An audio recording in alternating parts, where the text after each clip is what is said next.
Хүйтэн алчуур. Аагим халуунд хүйтнийг мэдэрмээр байна уу? Өдөр ирэх бүр температур буурахгүй өссөөр байгаа үед эрхэм танд хүйтэн алчуурыг зөвлөж байна. Хүйтэн усанд норгоод хэрэгэл. 3-4 цагийн турш сэрүүхэн хүйтэн байх болно. Халуун үед хүний биеийн температур өссөн байгааг та харж байна. Харин одоо хүйтэн алчуурыг норгоод халуун гараар барьсны дараа эргэн хүйтэн байдалд орж байгааг эрентгийн аппаратаас тод харж болохоор юм.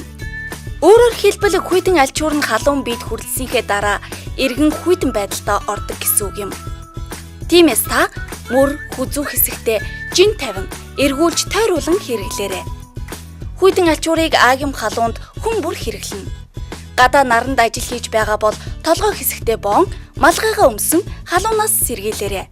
Толгой, хүзүү, нүүр, гар гэд бүх хэсэгт хүйтэн мэдрэмжийг өгнө.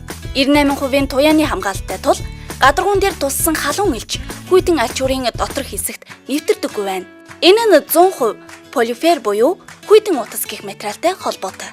Бараг цагаар 3-4 цагийн дараа дахин хүйтэн усанд норгон мушгин хэрэглэнэ.